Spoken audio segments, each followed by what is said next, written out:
Partie numéro 4, les sévices corporels et psychiatriques. Les services corporels, en fait, ils se contentent de vous envoyer des charges qui vous font très mal. Alors, c'est des charges dans la tête, par exemple, ça vous fournit une migraine terrible et aucun médicament vous soulage. La nuit, par exemple, quand vous dormez et quand vous vous réveillez pour aller faire pipi, par exemple, lorsque vous vous recouchez, vous avez énormément mal dans le bas-ventre. Ça, c'est une charge qu'ils ont programmée lorsque vous allez vous lever la nuit pour aller aux toilettes, et elle se met en marche lorsque vous êtes allongé. Voilà. Vous avez les charges aussi, si par exemple vous avez eu des anciennes blessures, ils envoient des charges sur la blessure pour vous faire encore plus mal. Moi, je suis tombé de trottinette électrique. Ils m'ont fait tomber de la trottinette électrique, c'est-à-dire en ouvrant le système de verrouillage qui se trouve pour plier la trottinette et la mettre dans un coffre de voiture. J'étais en train de rouler, le système de verrouillage s'est ouvert, je suis tombé de tout mon poids sur la route en roulant et j'ai eu très mal aux fesses et surtout le guidon de la trottinette électrique m'est arrivé en plein sur le sternum et j'ai eu ce qu'on appelle une fracture du sternum. Le temps que ça se consolide, ça m'a fait très mal. Voilà le genre de truc qui vous arrive lorsque vous avez des rapports avec eux. Sans compter les accidents. J'ai eu un accident à La Baule, j'ai eu un accident autre part. Enfin, je suis quand même protégé, mais j'ai eu quand même beaucoup d'emmerdes. Mais les sévices physiques sont absolument atroces à supporter. Alors, la seule chose qui vous soulage, par exemple, quand ils vous mettent des charges dans l'estomac, en fait, c'est des charges psychiques, mais ça vous envoie, c'est comme s'ils vous envoyaient des espèces de plaques d'air, les unes sur les autres dans l'estomac. Donc l'estomac finit par être gonflé d'air et ça vous fait très mal. Bon, le seul médicament que j'ai trouvé qui me fait du bien, c'est du Spasfon. Mais le vice qu'ils ont, par exemple, il y a 1 an, j'ai eu le Covid, un Covid dur, qui a duré 3 semaines. Eh ben, quand j'étais mal et j'avais 42 fièvres et tout, ils se permettaient encore d'envoyer des charges pour me faire encore plus mal. C'est pour vous dire la méchanceté et la saloperie qu'ils ont ils n'ont pas de cerveau, ils ont un esprit simplement. C'est simplement un esprit d'énergie, mais un esprit qui est complètement orienté vers le mal, que du mal, des pros du mal.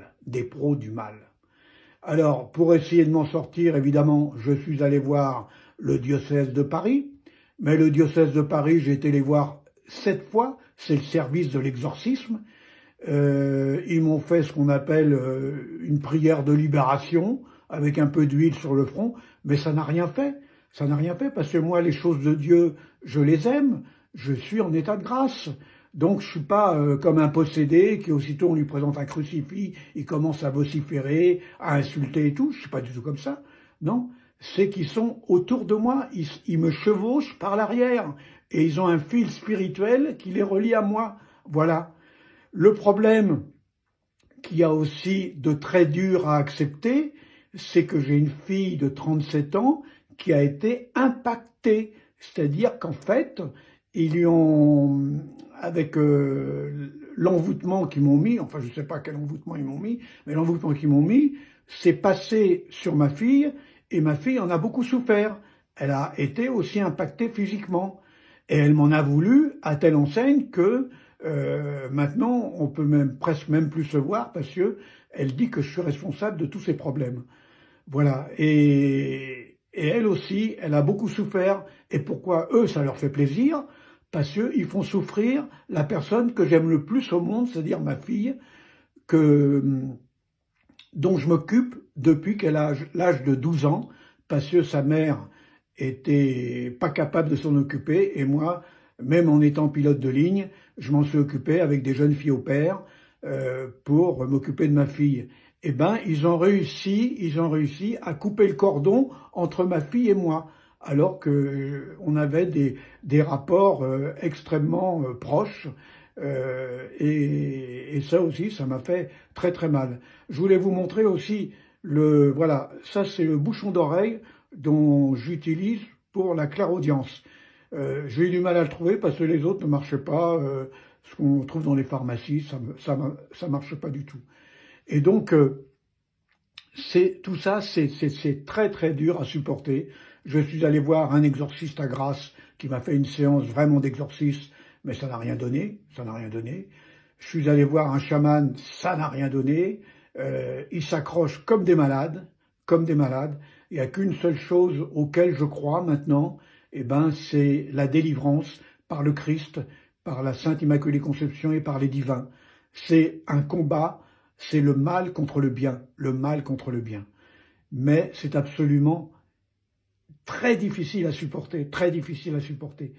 Et moi, je ne voulais pas croire que ça existait à ce niveau-là, mais je suis bien forcé de le croire.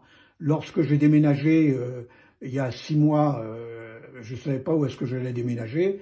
Finalement, l'agent immobilier a dit qu'il y avait quelque chose à Montmartre. Je suis allé à Montmartre et j'ai eu au temps où j'étais encore avec ma fille, et j'ai eu la surprise de voir qu'on déménageait dans la rue Rodier.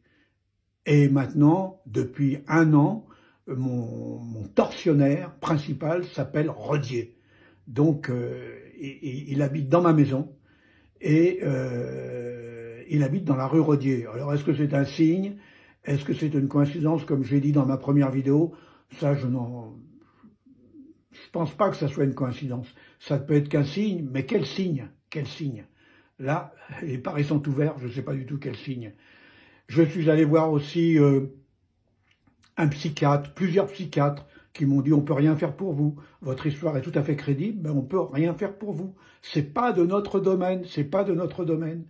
Donc je lutte, et je vous dirai dans la prochaine vidéo quels sont les petits moyens que j'ai mis en place pour essayer d'avoir une vie à peu près normale à 76 ans, pour pas sombrer dans ce qu'on appelle aller à l'hôpital psychiatrique, où ils m'auraient donné des antipsychotiques et ça je veux pas, ou alors me suicider. Mais j'ai pas envie de me suicider parce que je me suiciderai jamais.